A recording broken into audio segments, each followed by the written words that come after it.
और एक भगवान तुम्हें ऐसे मिलेंगे जैसे कैसे होते हैं, चारों तरफ से एक कमल के ऊपर बना हुआ है, ऊपर से उसको बंद कर दो, छोटे से भगवान है और उसके अंदर भगवान है, और बस वो उसके अंदर क्या होता था। तो पुराने हमारे लोग जो होते थे ना, अगर कहीं यात्रा करना होता ना, तो जिनेंद्र भगवान की प्रतिमा अपने साथ लेके चलते थे। उनका नियम होता था, जब तक भगवान के दर्शन पूजन नहीं करूंगा तब तक मैं पानी भी नहीं पीऊंगा। तो ऐसे छोटी छोटी, तो वो उसका इतिहास पढ़ा, ऐसी प्रतिमा क्यों बनाई गई, ऐसे कमलाकार ऐसे छोटे। तो बोले कि पुराने लोग जो होते थे, बड़े बुजुर्ग लोग होते थे, वो यात्रा करते तो ऐसे जिनेंद्र भगवान की अपने साथ लेकर के यात्राओं पर जाते, छोटे छोटे सी, और ऐसे भगवान। तो उसके का बाद धीरे धीरे धीरे क्या आज देख रहे हैं ना, बहुत सारे मंदिरों में आपको छोटी छोटी प्रतिमाएं बहुत मिलेंगी। तो क्यों, उसका कारण यही था कि धीरे धीरे लोग कहीं बाहर जाते थे ना, तो मंदिर में जाते थे, वो निवेदन करते थे, भैया हम यात्रा पे जा रहे हैं, हमें भगवान की एक मूर्ति चाहिए।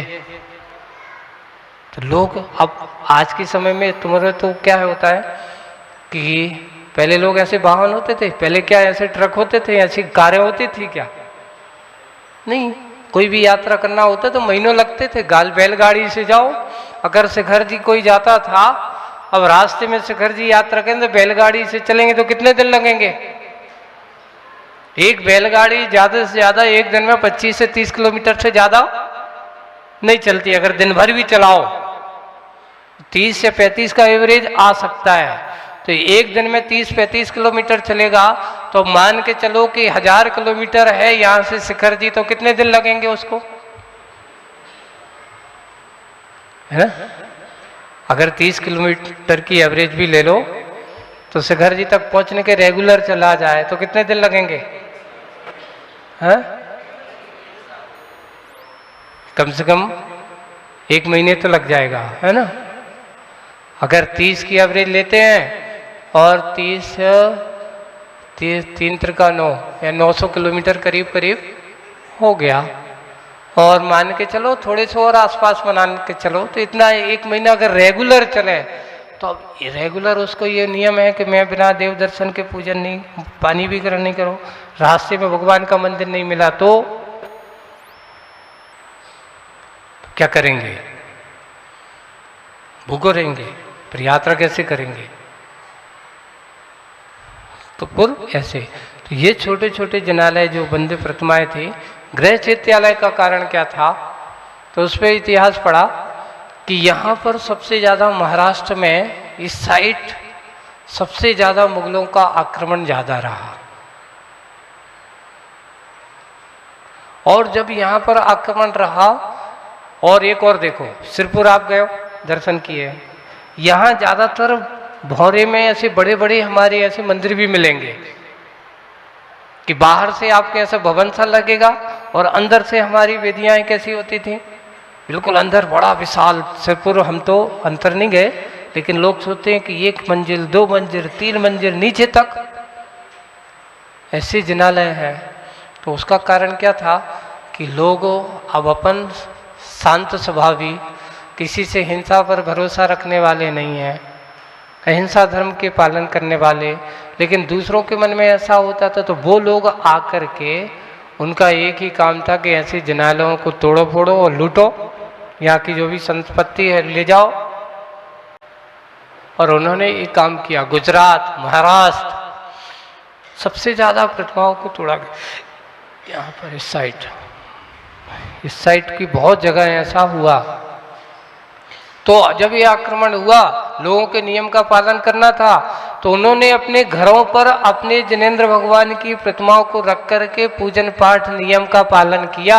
गृह चैत्यालय तब से बन गए, वो परंपराएं चालू हो गई। गृह चैत्यालय का एक ये भी कारण था। अब जब से है, अब लोग कहते हैं अब है, घर पे बना हुआ है, चला रहे हैं, हमारे घर पे पूजन हो रही है, चलना दो, परंपराएं उनकी बनी हुई है। तो वहाँ पर ये परंपरा है। मंदिर होता था, जहाँ मंदिर है वहाँ कहते अब घर पे की जरूरत नहीं है, तो वो मंदिर में रख देते थे। धीरे धीरे लोगों ने कहा कि अब कोई विकल्प नहीं है, अब घर पे मंदिर में आराम से जा सकते हैं। तो वो छोटे छोटे भगवान जाकर कहाँ रख दिए उन्होंने? मंदिर में रख दिए। तो ऐसा हुआ। फिर इस समय ऐसा कैसा आदया हो गया? तो ऐसी बातों को अपन देखते हुए, इन सब लोगों करते हुए, सबसे पहले जिन मंदिर का, जिनेंद्र भगवान की पूजन का और जिनेंद्र भगवान की आराधना करने का, यही सबसे बड़ा मंदिर बनाने का उद्देश्य यही था कि अगर हमारे जैनत्व का आचरण रहेगा तो हमारा धर्म सुरक्षित रहेगा। दूसरा, हमारे जिनेंद्र भगवान की प्रतिमा कैसी होती है? तो या तो पद्मासन होती है या फिर खड्गासन होती है। दो ही मुद्राएं होती हैं। सबसे पहले पद्मासन, ध्यान, स्थिरता, आत्मनियंत्रण, कृतकृत्य का। अब उन्हें करने योग्य कुछ भी कार्य नहीं रहा। ध्यान वो अपने उस चरम परम ध्यान की ओर ले जाने वाला है। और स्थिरता, हमें ऐसी स्थिरता लाने का आवश्यकता है। आत्मनियंत्रण, इंद्रियां होकर के भी आप इंद्रियों का प्रयोग नहीं करना, उनकी दृष्टि इस प्रकार की है।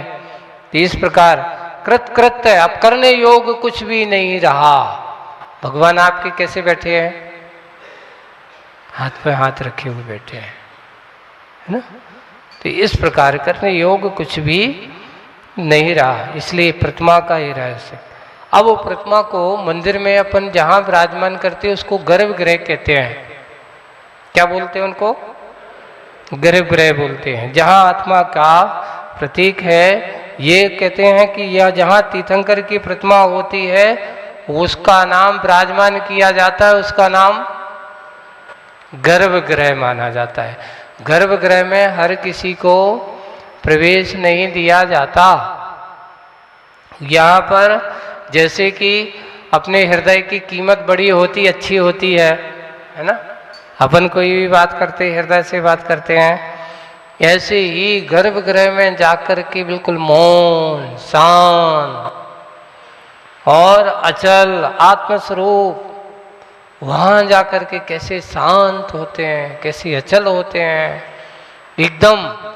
इस प्रकार की आत्म शांति का संकेत हमारे लिए मंदिरों के गर्भगृह से ऐसे भगवान बैठे हुए हैं। तो इस प्रकार के भगवान की मुद्रा कैसी है? कायेश्वर मुद्रा है, पद्मासन मुद्रा है। भगवान की दृष्टि कैसी है? हमारे भगवान की दृष्टि नासा दृष्टि है। कोई पूछा जाए कि आपके भगवान की दृष्टि नासा क्यों है, तो हम उनसे कहते हैं कि एक काम करो, भगवान से मत पूछो, तुमसे हम करके देखो, प्रयोग करो कि आप कुछ समय बिल्कुल भगवान की तरह नासा दृष्टि बनकर के बैठो। आंख पर अपनी नाक को बिल्कुल केंद्र बिंदु बनाओ और देखो। और फिर बाद में तुमसे पूछा जाए कि ये बताओ, तुम जब नासा दृष्टि करके बैठे थे, कौन आया कौन गया? बताओ, कौन कौन आया कौन कौन गया? ईमानदारी से बैठना। पहले आप इधर बैठा देंगे और फिर बाद में कौन कौन आया कौन कौन गया, अब बताओ। तो वो कहेगा इतना तो महसूस हुआ कि कोई आया और कोई गया, लेकिन कौन आया कौन गया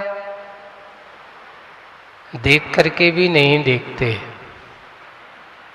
जान करके भी नहीं जानते। नासा दृष्टि वही होती है जहां किसी के प्रति कोई आशा भाव, जानने की इच्छा नहीं। इसलिए हमारे भगवान कैसे बैठे हुए हैं? हाँ, दृष्टि नासा पे धरो, उनकी नासा दृष्टि है। कोई किसी प्रकार की कोई आशा उनको, तो दृष्टि उनकी नासा कैसी है? नेत्र अर्ध निर्मीलित। ऐसे हमारे भगवान आदि खुले भी हैं, आदि बंद भी हैं। अंध दृष्टि नहीं होती, बंद दृष्टि नहीं होती। उसमें कहा दृष्टि हमेशा नासा दृष्टि, बाह्य संसार से विरक्त, अंतर्मुखी दृष्टि जिनके पास हो उसका नाम नासा दृष्टि, अपने आप को देखने में लगे हुए हैं। हमारे भगवान की दृष्टि कैसी है? नासा दृष्टि है। अब दिगंबर और श्वेतांबर परंपरा आदि में भी दिगंबर में प्रतिमा पूर्ण रूप से अपरिग्रह होती है ना, निर्गंत होती है, अवस्था में होती है, निर्विकार होती है, वीतरागमय होती है। अपने यहाँ धर्म की परंपराएं ये है, इतिहास हमारा ये बताता है कि मूल में तो सभी दिगंबर ही थे, है ना। भगवान महावीर स्वामी के समय सभी एक ही थे, पर उनके मोक्ष जाने के 500-600 साल बाद, किनके मोक्ष जाने के बाद? भगवान महावीर स्वामी के मोक्ष जाने के बाद आचार्य कुंद महाराज के समय की भी बात कह सकते हैं। उनके समकक्ष ही आसपास थोड़े आगे पीछे हो सकता है, भद्रबाहु महाराज हुए, नहीं भद्रबाहु महाराज, उनके 12,000 मुनिराजों का संग था। कितने मुनि महाराजों का? एक दो नहीं, उस समय। अब आज सोचते हैं अपन, जो आज संघ परंपराएं और इससे जो दिख रहे हैं इस प्रकार ऐसे, पहले मुनि महाराज को कहाँ जहाँ हुए, पहले कोई अपने बड़े बड़े संघ होते थे, एक साथ 12,000 महाराज अगर पहुंच जाए तो मुंबई में तो तहलका मच जाए। सोचो पहले क्या होता था, अगर एक साथ 10-12 महाराज अगर सीधे मुंबई में आ जाए तो फिर मुंबई वाले तो घबरा जाएं कि महाराज क्या करें, कैसे व्यवस्था करें। लेकिन नहीं, महाराज लोग भी उसी क्षेत्र में रहते थे जहां उनका अच्छे से धर्म ध्यान हो। तो उस समय श्वेतांबर परंपराओं में जो बात आई, तो वहां पर लिखा है कि भद्रबाहु के समय पर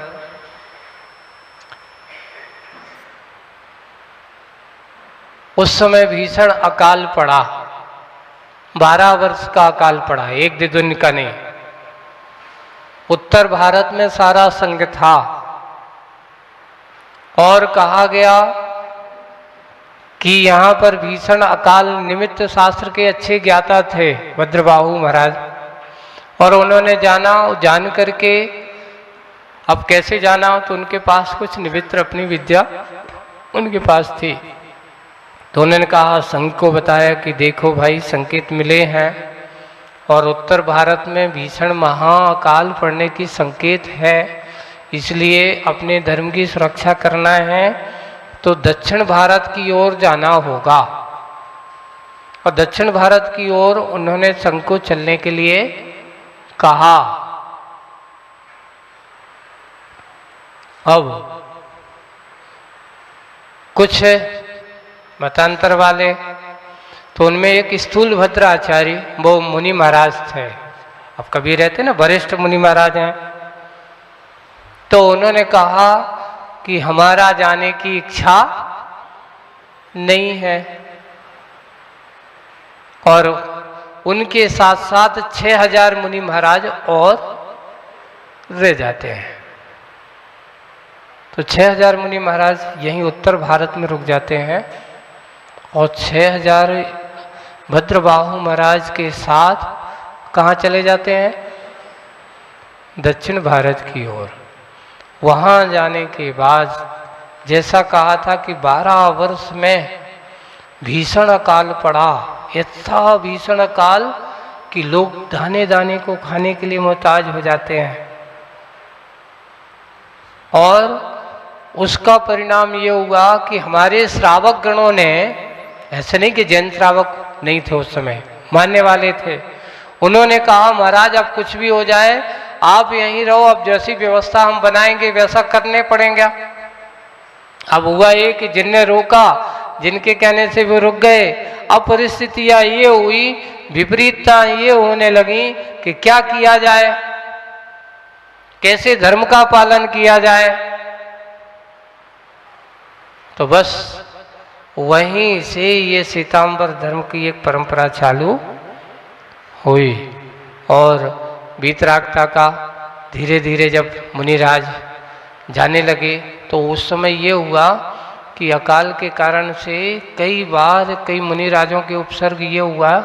आप भद्रबाहु चरित्र पढ़ना, अपने यहाँ आगम में लिखा हुआ है, भद्रबाहु चरित्र है, उसमें लिखा है कि मुनिराज आहार करके आए। लोगों की भूख इतनी थी कि उन्होंने मुनिराज के पेट फाड़ करके उनके खाए हुए अन्न को खा गए, उनके ऊपर उपसर्ग कर दिया। उसमें लिखा है ऐसा। अब क्या करें मुनिराजों की, जब ऐसा होने लगा, भूख आदमी को क्या नहीं करा देती है, भूख पे उन्होंने ऐसा किया। अब जब इस प्रकार का होने जाने लगा तो उन्होंने कहा महाराजों से, महाराज अब आप लोगों तो एक काम करो, धीरे धीरे वहीं पर एक काम करते, आप नगर में ना आकर के जहाँ आप रहते हो वहीं पे व्यवस्था करते हैं, तो फिर इतने सारे महाराजों की व्यवस्था करना, अब श्रावकों को देना और दूसरे की जगह कैसे करें। तो उन्होंने कहा एक काम करते महाराज, अब थोड़ी सी चर्या में समझौता करना पड़ेगा। अब हम तुम कहो कि करपात्र में दे पाए, तो एक काम करते, आप लोग तो बीतरागी हो, अभी दिगंबरत्व है, तो एक काम करते हैं, आप लोगों के पात्र वगैरह दे देते हैं, उसमें रख देते हैं और आप अनुकूलता से उसका पात्र आ गया। अब पात्र लेकर के उनके यहाँ जाओ तो दिगंबर अवस्था में पहुंच गए, और अंधेरे में जाओ तो कभी कभार उनकी महिलाएं थीं, और कभी कभार कुछ महिलाएं ऐसी थी, कोई गर्भवती थी, नई नई आई थी, वो डर के कारण से उनका गर्भस्राव वगैरह हो गया। उस पर ऐसा लिखा है पूरा।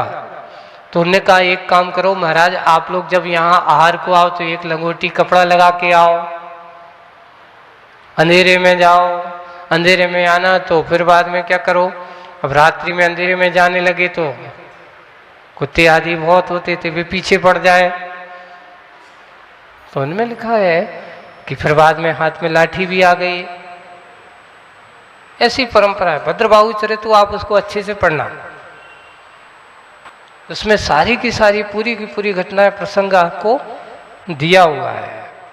तो इस प्रकार ये उस समय आज से करीब करीब मान के चलो 2100 वर्ष पहले, आज 2500 कौन सा चल रहा है, 52 चल रहा है अभी, है ना, करीब करीब 2000 वर्ष पहले ही कौन से धर्म की, अपने ही विभाजन। आज ये हो रहा है कि हम अनेक अनेक श्वेतांबर हो गए, अब श्वेतांबरों में भी 13 पंथ अलग हो गया, और उसमें भी अलग अलग ऐसी अलग अलग परंपराएं बढ़ती ही चली जा रही है, बढ़ती ही चली जा रही है। तो इस प्रकार की परंपराएं देखो, मूल में तो आप कई लोग आप लोगों को बताते हैं, अब उन बात को अपन करते हैं, चलते आज की बात को अपन यहाँ पर, अभी समय अपना हो रहा है तो उसको अपन यहाँ पर विराम देते हैं।